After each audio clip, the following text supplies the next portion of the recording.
첫 번째 달려보죠. 가게 앞 화분이 뿅입니다. 자, 사방가족께서 제보해 주신 사건으로 시작하죠. 영상 만나보시죠. 치킨집에 저렇게 다가오는 저 남성. 앞에 있는 화분을 유심히 관찰합니다. 자, 허리를 숙여서 지금 들고 가요. 어디로 갈까요?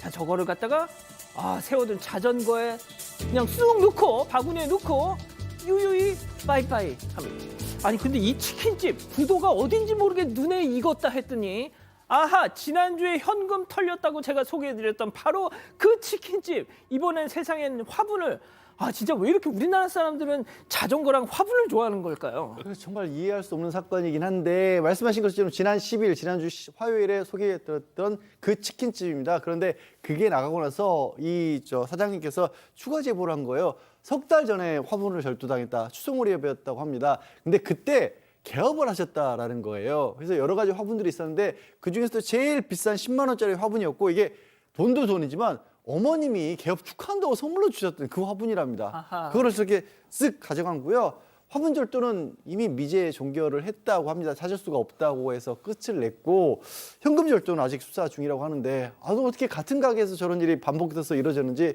참 억울하시고 화도 나시고 그러실 것 같아요. 그러니까 말이죠. 알겠습니다. 자, 다음 이어가죠. 직장 동료가 흉기 협박. 이번에도 사방 가족께서 제보해 주셨는데요. 자, 직장 동료가 충격적인 행동 벌였다는 겁니다. 만나보시죠.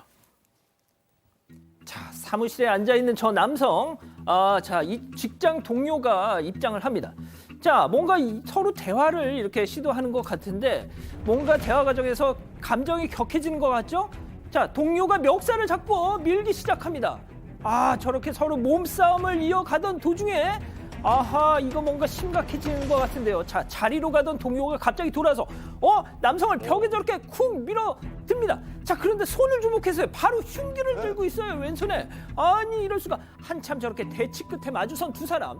그 와중에도 동료는 왼손에 계속해서 흉기를 들고 위협 중입니다. 아니, 한 지붕 밑에서 일하는 동료들까지 이제 흉기로 위협을 하네요. 네, 저게 지난 1월이고요. 저기가 강원 지역에 있는 국립대학병원 장례식장 사무실입니다. 이 제보자랑 동료가 업무 분장 문제로 사실 갈등이 좀 있던 상황이었는데 이렇게 대화를 하다가 이 말다툼을 벌이다가 동료가 갑자기 흉기를 집어들고 이 배 쪽을 들이댄 겁니다. 이 사건 때문에 이 직장 동료는 특수협박 혐의로 1심과 2심에서 각각 징역 8개월 그리고 집행유예 2년을 선고받은 바가 있습니다. 현재 대법원 상고 중인데 이 제보자가 더 억울하다고 하는 부분이요. 이 병원 측에서 양측 모두 잘못이 있다 이렇게 판단을 했다는 겁니다. 그래서 둘 모두에게 1개월의 직위 정지, 이 직위 해제 징계를 내렸다고 하는데 복직하고 보니까 이 두 사람 근무조만 바뀌었을 뿐이고 여전히 같은 공간에서 계속 마주쳐가면서 근무하고 있다는 겁니다. 이 과정에서 제보자 주장에 의하면 가해자가 강압적으로 합의 요구를 했고 병원 측 역시도 강압적으로 둘이 합의해라라고 요구를 했다는 거고요. 또 내년부터 같은 근무조로 배정할 걸로 예상되기 때문에 더 걱정이 되는 상황이라고 전했습니다. 아니, 내년에 저 두 사람이 또 같은 조에서 근무를 하면 무슨 일이 벌어질지 알고요. 이건 좀 이해가 안 되네요. 일단 뭐 양쪽 모두 직위해제 1개월 처분을 받았다는 거 둘 다 똑같이 잘못했던 소리잖아요. 예. 흉기를 든 것과 단순히 업무 분장 가지고 서로 말다툼이 있었던 것과 어떻게 동일하게 보는지 일단 1차적으로 이해가 안 되는데 그러니까 병원 측의 입장이 둘 다 잘못했다는 입장으로 보여요. 그러니까 저런 행동을 하는 것 같은데 문제는 너무 위험하잖아요. 그러니까요. 그리고 또 이 병원 내부 규정을 보면 금고 이상의 실형이나 그러니까 실형이 아니더라도 집행에 붙는 것도 징역형 아니겠습니까? 예. 이런 경우에는 임용이 불가능하고 파면도 가능하다고 합니다.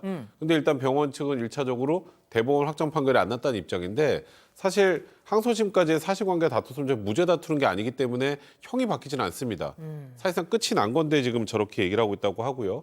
또 근무자를 분리했다고 하더라도 출퇴근 시간에 마주치면 또 저런 일이 없으란 법이 없잖아요. 그러니까요. 그러니까 잠재적 위험이라도 막기 위해서는 최소한 두 사람에 대한 철저한 분리는 기본인데 뭐 파면이나 이건 이제 나중 문제로 하더라도 그렇죠. 지금 병원 측의 대응이 너무 이해가 되지 않는데요. 일단은 병원 측 입장에서는 가해자 측이 육아휴직에 들어가기 때문에 내년에는 함께 근무하게 될 일이 없을 거다. 이 말을 지금 현재까지는 믿기 좀 어려운 상황입니다. 모르겠습니다. 자, 다음 이어가죠. 어머, 사람 아니야.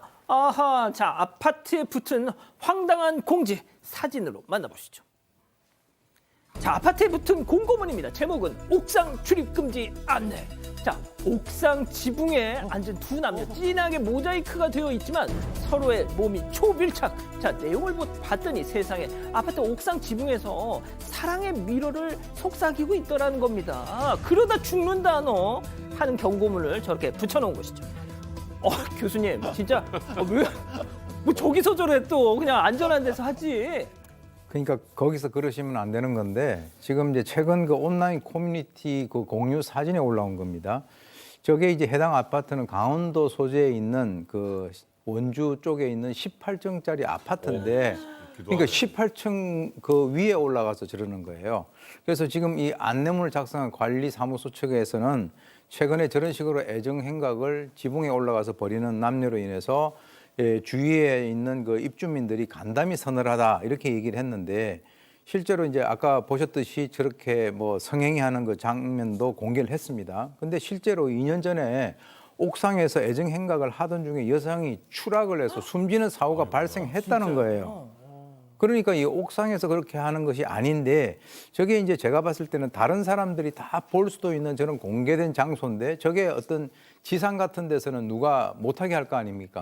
그런데 이제 18층 위에 올라가면은 멀리서 이렇게 쳐다만 보고 어떻게 할 수가 없으니까 그야말로 이제 스릴과 서스펜스를 갖다가 자기들 뭐 이렇게 즐긴다 이런 그 취미 같은데 제가 볼 때는 그 이상성 심리에서 일종의 그 노출 음욕적 경향이 있는 남녀가 아닌가라고 생각이 드는데 저렇게 하다가 진짜 아까 우리 앵커님 말씀하신 대로 죽습니다. 자, 다음 이어가죠. 기차 안에서 자, 사방 가족께서 제보해 주셨는데요. 우리 가족 여러분 절대 이러지 않으시리라 믿으면서 영상 만나보시죠. 자, 기차 안에서 인터넷 방송을 진행하는 저 여성 화장실 안으로 지금 갑니다. 자, 가서 목소리 톤을 확 다운시켜. 자, 그러고 나서 비밀 하듯이 손가락을 입에 대죠. 입에다 뭘 집어넣었어. 다름 아닌 전자담배. 태연하게 연기를 내뱉는데요.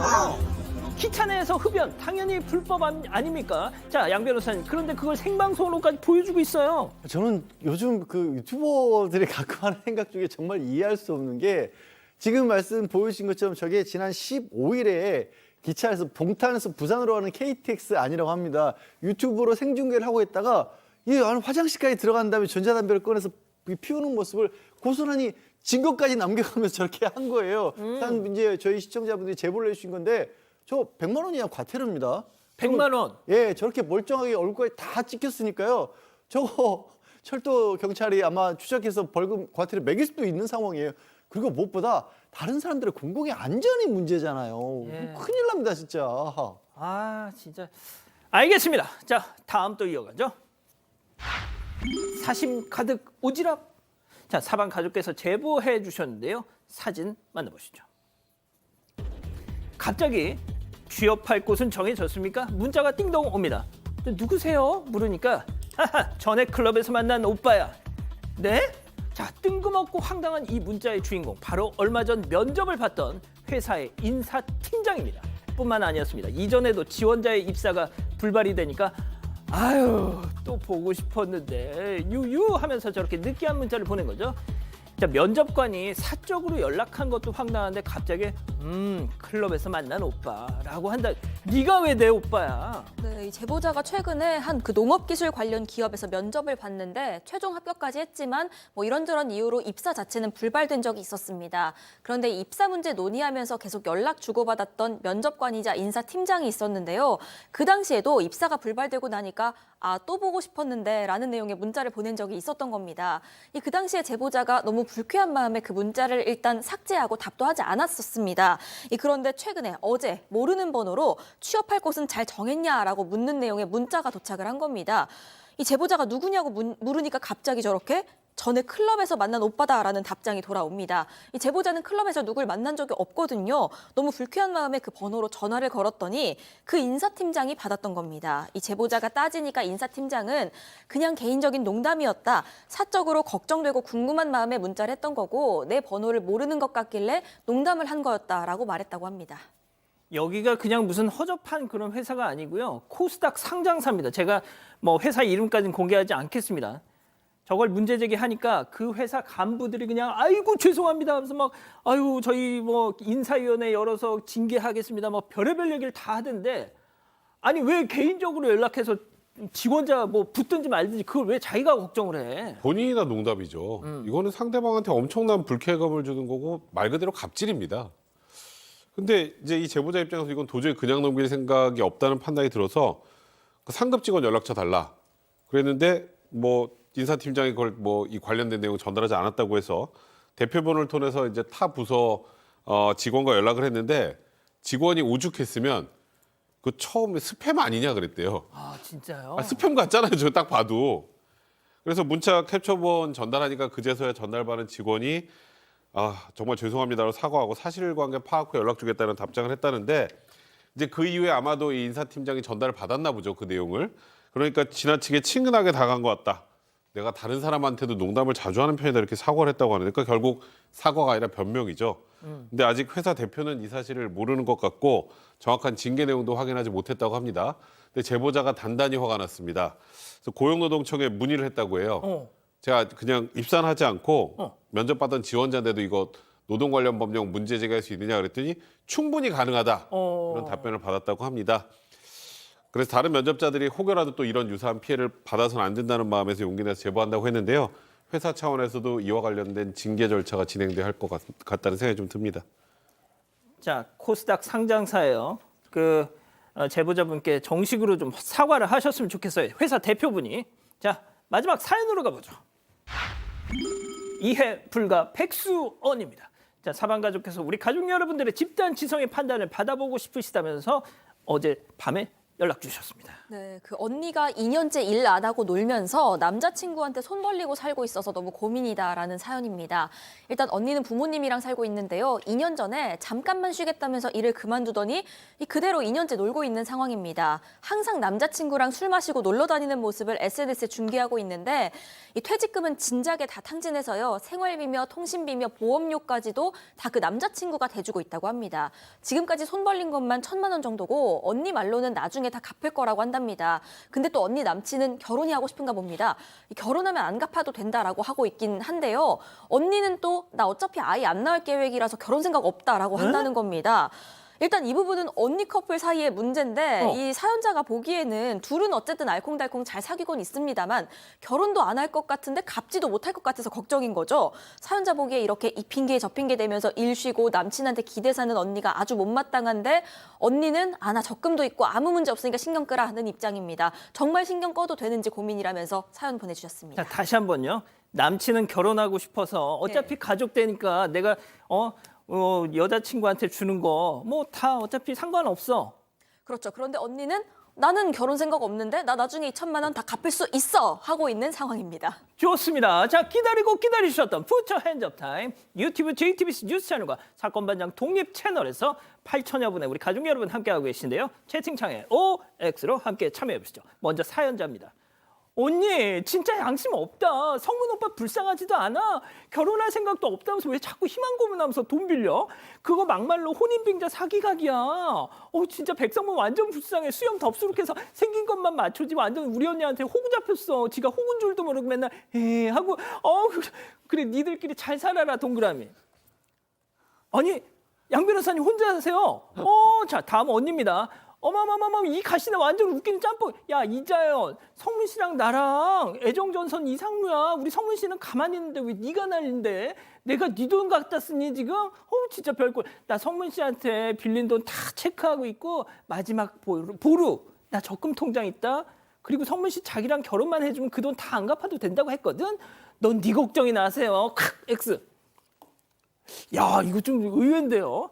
자 일단 우리 오윤성 교수님 말씀부터. 저는 사실 이 사람의 저 언니에 대해 가지고 걱정을 하는 이 동생 충분히 이해를 합니다. 사실 저는 결론적으로 인연을 끊는 게 좋겠다. 왜 그러냐면 전혀 생각지도 못한. 사실 옆집 여자라고 하면은 완전히 신경 끊는 게 맞아요. 그런데 저는 이제 X를 하긴 했습니다만 제가 걱정이 되는 게 동생으로서 추가적인 피해를 받을 수가 있어요.